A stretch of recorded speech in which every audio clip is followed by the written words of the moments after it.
മീവി speak വീഡിയോയുടെ പുതിയൊരു വീഡിയോയിലേക്ക് സ്വാഗതം. ആയുഷ്മാൻ ഭാരതുമായി ബന്ധപ്പെട്ട് APL VPL വ്യത്യാസമില്ലാതെ പ്രായപരിധിയോ പരിഗണിക്കാതെ എല്ലാവർക്കും ഒരു സൗജന്യ ചികിത്സ 2025 മെയ് മാസം മുതൽ കേന്ദ്ര സർക്കാർ കൊണ്ടുവന്നിരിക്കുകയാണ്. എല്ലാ പൗരന്മാർക്കും ഉപകാരപ്പെടുന്ന ഇതിൻ്റെ വിശദ വിവരങ്ങളിലേക്ക് കടക്കും മുന്നേ ചാനൽ ആദ്യമായി കാണുന്നവരാണെങ്കിൽ സബ്സ്ക്രൈബ് ചെയ്യുക, ലൈക്കും കൂടി ചെയ്ത് സപ്പോർട്ട് തരിക. ആയുഷ്മാൻ ഭാരത് സൗജന്യ ചികിത്സാ പദ്ധതി വഴി നിലവിൽ രാജ്യത്തെ സാധാരണക്കാരായ ജനങ്ങൾക്ക്, പ്രധാനമായും BPL വിഭാഗത്തിലെ കുടുംബാംഗങ്ങൾക്ക് വർഷത്തിൽ 5 ലക്ഷം രൂപ വരെയുള്ള സൗജന്യ ചികിത്സ വർഷങ്ങളായി ലഭിച്ചു വരുന്നുണ്ട്. എന്നാൽ സൗജന്യ ചികിത്സ ലഭിക്കണമെന്ന് സമൂഹത്തിലെ മറ്റു വിഭാഗക്കാരായ, പ്രധാനമായും APL വിഭാഗക്കാരായ മധ്യവർഗ കുടുംബങ്ങളിൽ നിന്നും കാലാകാലങ്ങളായി ആവശ്യം ഉയർന്നു വന്നിരുന്നു. വർഷം കൂടുന്തോറും ചികിത്സാ ചിലവുകൾ കൂടുന്നതും പ്രായം കൂടുന്തോറും ആശുപത്രിവാസവും രോഗങ്ങളും കൂടുന്നതുമായിരുന്നു ഇതിൻ്റെ പ്രധാന കാരണം. കേന്ദ്ര സർക്കാർ ഇക്കാര്യം പരിഗണിച്ച് രാജ്യത്തെ 70 വയസ്സ് കഴിഞ്ഞ എല്ലാവർക്കും അവരുടെ സാമ്പത്തിക നില പരിഗണിക്കാതെ വർഷം 5 ലക്ഷം രൂപ വരെ സൗജന്യ ചികിത്സ നൽകുവാൻ തീരുമാനിച്ചിരുന്നു. ആയുഷ്മാൻ ഭാരത് ആരോഗ്യ ഇൻഷുറൻസ് പദ്ധതിയിൽ ഭാഗമായ സർക്കാർ സ്വകാര്യ മേഖലാ സഹകരണ ആശുപത്രികളിലാണ് ഈ സൗജന്യ ചികിത്സ ലഭിക്കുന്നത്. ഇത്തരം ആശുപത്രികളിൽ 2025 മെയ് മാസം മുതൽ എല്ലാവർക്കുമായി ഒരു ആനുകൂല്യം കൂടി നിലവിൽ വന്നിരിക്കുകയാണ്. പൊതു റോഡിൽ അപകടങ്ങൾക്ക് ഇരയാകുന്നവർക്ക് ആശുപത്രിയിൽ 1.5 ലക്ഷം രൂപയുടെ അടിയന്തര ക്യാഷ്ലെസ് ചികിത്സ നടപ്പാക്കുന്ന പദ്ധതിയാണ് നിലവിൽ വന്നിരിക്കുന്നത്.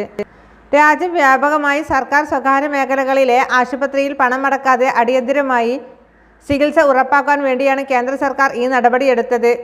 അപകടമുണ്ടായി 7 ദിവസം വരെയാണ് പദ്ധതിയുടെ ആനുകൂല്യം ഉണ്ടാവുക. പദ്ധതിയുടെ ലിസ്റ്റിൽപ്പെടാത്ത ആശുപത്രിയിലാണ് അപകടമുണ്ടായ ആളെ പ്രവേശിപ്പിക്കുന്നത് എങ്കിൽ പ്രാഥമികമായി സൗജന്യ ചികിത്സ ലഭിക്കുന്നതാണ്. തുടർന്ന് ഈ ആനുകൂല്യ പദ്ധതിയിലുള്ള ആശുപത്രിയിലേക്ക് രോഗിയെ മാറ്റണം.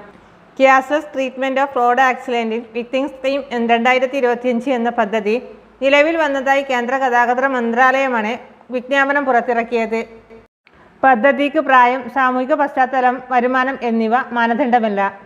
അതിവേഗത്തിലുള്ളതും സൗജന്യവുമായ അടിയന്തര ചികിത്സ ഉറപ്പാക്കി റോഡ് അപകടങ്ങൾ ഒഴിവാക്കുക എന്നതാണ് കേന്ദ്ര സർക്കാരിന്റെ ഫലരഹിത ചികിത്സാ പദ്ധതിയുടെ ലക്ഷ്യം. നാഷണൽ ഹെൽത്ത് അതോറിറ്റിയാണ് പദ്ധതി നടപ്പാക്കുന്നതിനുള്ള പ്രധാന ഏജൻസി. സംസ്ഥാനങ്ങളിലുള്ള സംസ്ഥാന റോഡ് പോലീസ്, കൗൺസിൽ പോലീസ്, ആശുപത്രികൾ, സംസ്ഥാന ആരോഗ്യ ഏജൻസികൾ എന്നിവ ഈ പദ്ധതിയുമായി സഹകരിക്കും. പദ്ധതിക്കായി ഒരു ഡിജിറ്റൽ പോർട്ടലിന് രൂപം കൊടുക്കും.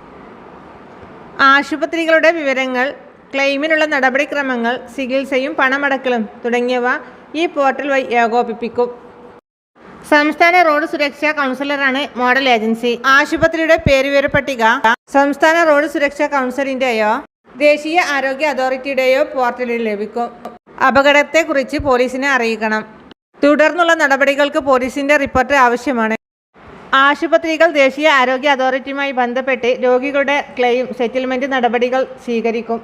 തുടർന്നുള്ള റിപ്പോർട്ടുകൾ, ബില്ലുകൾ, പോലീസ് FIRകൾ എന്നിവയുടെ പകർപ്പുകൾ സൂക്ഷിക്കണം. വളരെ പ്രധാനപ്പെട്ട ഈ ഇൻഫർമേഷൻ നിങ്ങളുടെ സുഹൃത്തുക്കൾക്കും ഗ്രൂപ്പുകൾക്കും കൂടി ഷെയർ ചെയ്യുക.